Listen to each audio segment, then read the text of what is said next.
Self-defense tip number 3. Any punch, any extension is simply an extended extremity, focal point being here, target acquisition being made. If said target moves itself or is removed, it is going to create a greater degree of offset and recovery step. Real fast, please, to the face. Faster. As he punches, now slow. I am simply fading off the line. Any extension coming towards you is an established trajectory, is an established line. Once an object is propelled forward, it must complete its established trajectory or stop and regroup itself and then redirect itself. That takes time, and in hand-to-hand combat or defensive modes, that is not allowable. So what we're going to do is understand that all we have to do is get off that line and blend in the same motion. Raise a hand or cut or drop a hand, and we are going to elongate or compress his spine. Then we will use redirective methods that bring his anatomical alignments into precarious positions that bring forth the neutralizing process. And again, that is the difference between submissive fighters and neutralizing fighters. Hey, Jimbo here with a quick announcement. What if you had a handful of simple moves that could end a fight in a couple of seconds, even against larger, stronger men? Well, that's exactly what I've got for you. And it's yours for free from the link in the description. 15 ultra brutal fight-any moves that are surprisingly simple to learn. Outside the U.S. Special Forces, not a lot of guys know these. But when it hits the fan and your life is on the line and you need something truly nasty to end a fight in a couple of seconds, you're going to want to know these. This brutal hand-to-hand training is yours for free. Just get to the description below and click on the link. Okay, back to our video. The difference between submission and neutralization is very simple. In a submission form, I would envelop the arm, placing a good deal of pressure at the elbow, trying to break his center. But if he's stronger than I am, which in my case most people are larger than I am and stronger than I am, at that point it becomes difficult. And it becomes something where that technique will no longer work. I would now have to go into a variational technique. So to ensure that we have a neutralizing process versus a submission process, watch the ability with just finger misalignment. By raising one finger and dropping one finger, there goes his spine. Now if he goes to resist, resistance is futile. We continue to raise that wrist and it continues to drop his spine. Now again, I'm not going to use fingers as part of a technique, but what I will do is use the sword hand positions. Again, the sword hand is a tucked thumb, extended fingers. Slow, one more time, please. Then right here, as I raise this wrist, I drop this hand. In this art, wherever we point is where our opponent will go. So if I take him up, by pointing up, he goes up. If I want him down, I point down, he goes down. Now, once we get a subject into that prone position with what we call the extended arm pressure technique, it is very difficult for them to maneuver out, not because of the pressure placed on the elbow, because of the angle of the spinal alignment.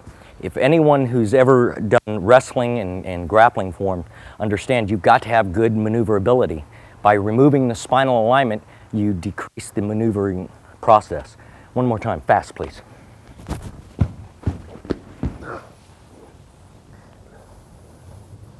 Now, if you would, Kevin, can you get out of this?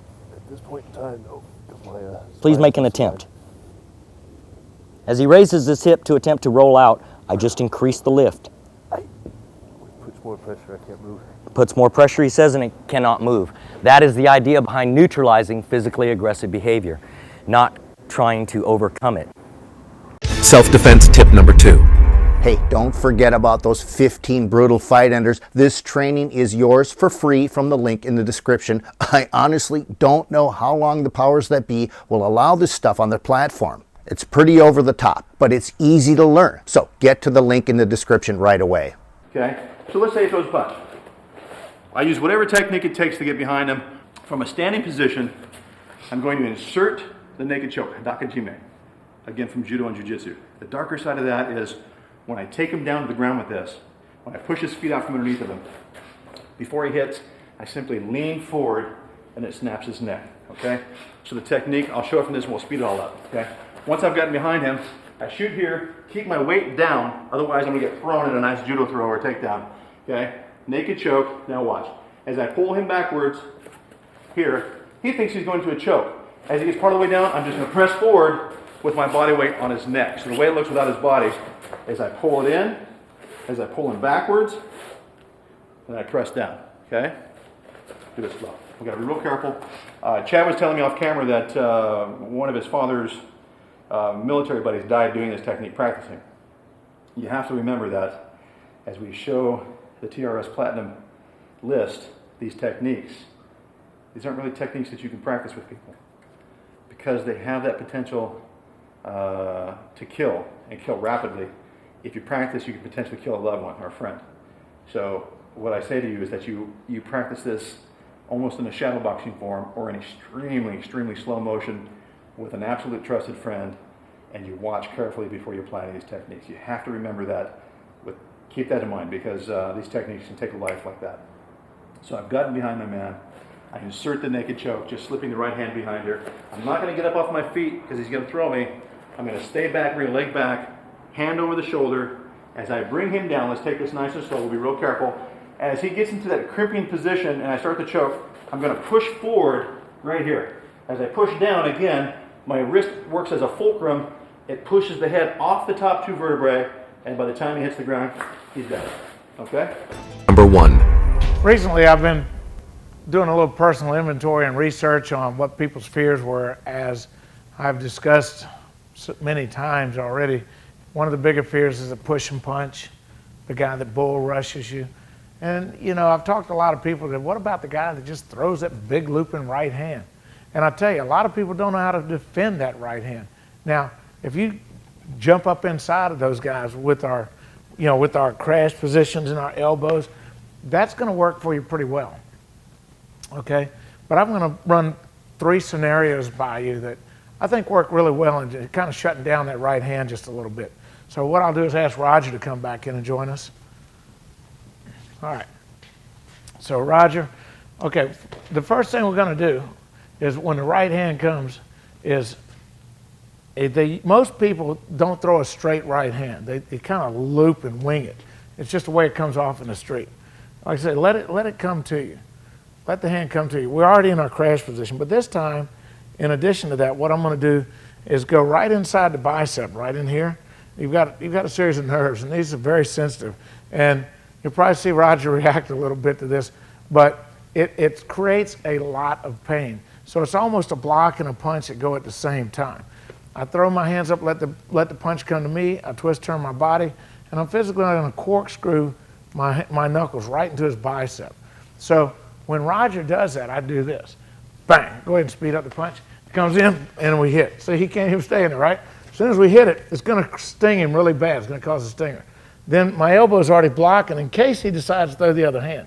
And I've got the elbow, the bit slap, the other elbow, and face. Okay? So once again, he fires that right hand, bang, elbow, hammer fist in this case. It's whatever's there. That hammer fist is really setting him into a knee. Just because you're going to have to learn through your training where the guy ends up. It's like playing chess, right? He comes in, bang. Each scenario is a little bit different. Bang, back of the neck, knee. Push him to the ground. One more time. I'm going to work it from the other angle. Same thing, comes in, I let it come to me, and at the same time, I'm corkscrewing the bicep, just twist, turn my body like this, right? So as he comes in, bang, elbows here in case he decides to rush me. And then it's going to be pop, bang, slap. Okay, if he does that and gets underneath of me, I'm going to sprawl and watch my legs. This is where you start putting things together during your training session. You got 2 people. If I don't remember what to do, I've done this, and he's going to say, hey, Jim, choke me or hit the back of my head or knee me, but don't let me grab your legs. We work with each other, okay?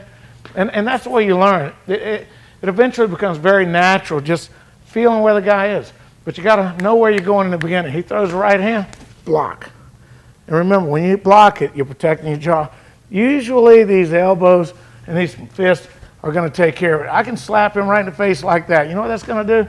That's going to shoot his head back and going to get me some throat, all right? That's one of the ways that I've envisioned stopping a right hand. If he was a left-handed guy and he throws, bang, same thing. Those faces are for real. This stuff is very painful.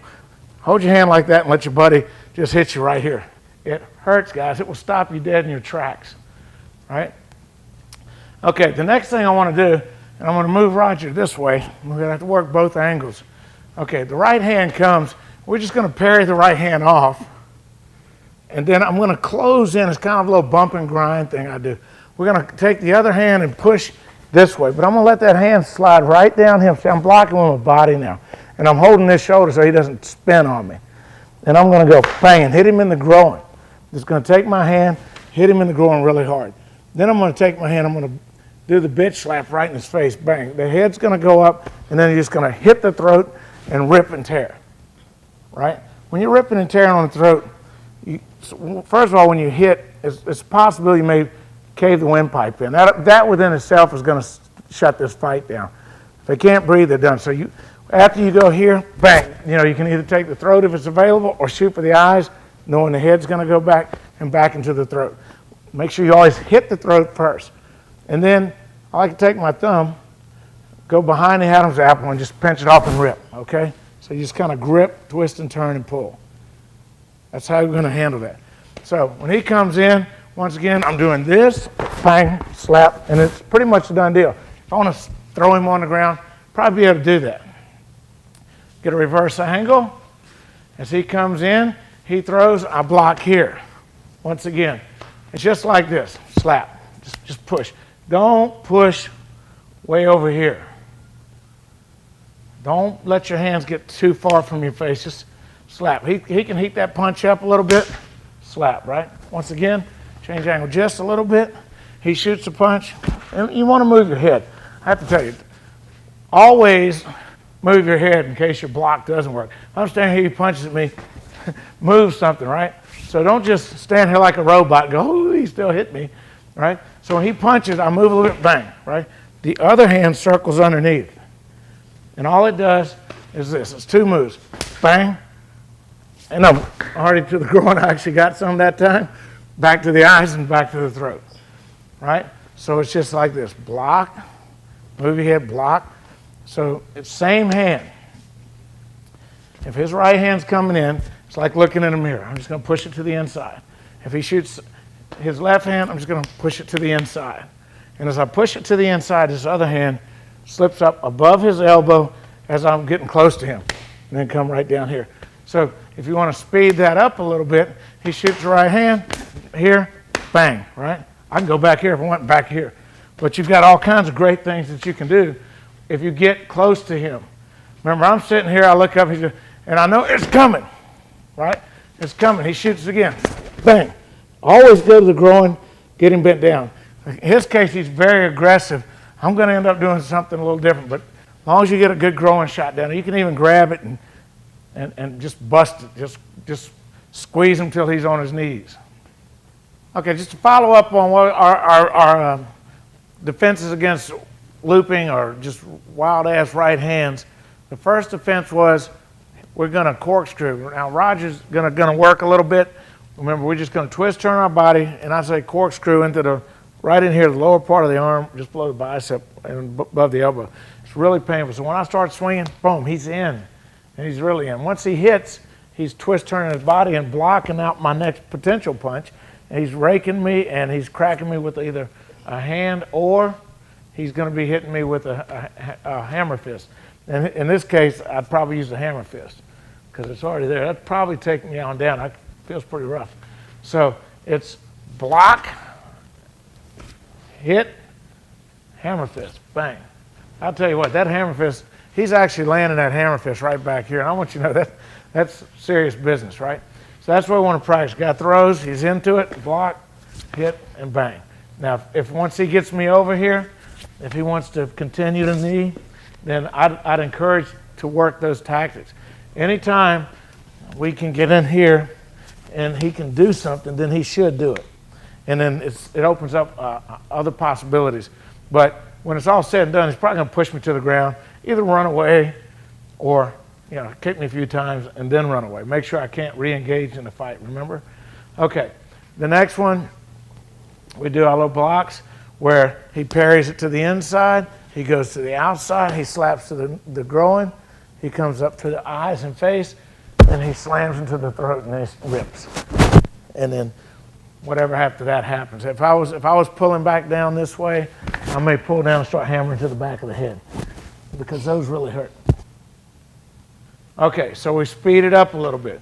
I punch, slap, face, throat. Right, good. Okay, how's it feel? Works pretty good. So you just want to work the initial setup, kind of break it in bits and pieces. First step is parry, and then slide in on them. Again, we'll change angles so you can look at the opposite angle. He's going to shoot. He's inside already, slap, right? Again, we shoot in. Roger's doing a really good job. He's tearing up my leg. And I'm glad he's not in my private area, okay? So that's where we want to set that up. I'm going to move on to the next technique. We kind of joke a lot. We call it crashing the party. It's when a guy starts out with that heavy right hand, and he's caving, he's just trying to cave you in with punches. He's coming at you. So what I'm going to do, Roger's going to start bull rushing me with punches. I'm going to get in my position underneath of him.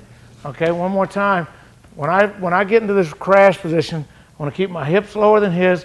In this case, when I'm doing what I call crashing the party, I want to get my forehead, the crown bone of my forehead, below his chin. So I'm going to be looking right in here, and I'm going to pull my hands up, stiffen my neck up. When I'm down here, guys, I'm going to use my forehead to headbutt him right in the chin, pick him up a little bit. So he starts bull rushing me. I step back, I'm underneath it, bang. When I catch that chin, I'm going straight back to the throat. In this case, I'm going to get a little, if it's going to bend him back like that, then I'm going to go for the groin. Change sides. He starts coming in, bang, we're going to crash the party headbutt. Right? Once that head knocks him back, we're going to hammer the throat with, we're going to catch the V of our hand. We're going to really hit that throat. You want to try to crush the windpipe, grab and pull. Kick some legs out of him, sweep him, push him to the ground, hit him with something, pick up a chair. But anyway, I call that crashing the party. So step by step, as I start just throwing punches, he's already positioned himself underneath of my chin. I'm still trying to hit, but he's going to headbutt me up, and he's going for my throat. And he should do some damage. If he's got me bent back, it's only logical to do what he just did. Go to the groin, come back to the head. He actually did a grab to set up an elbow.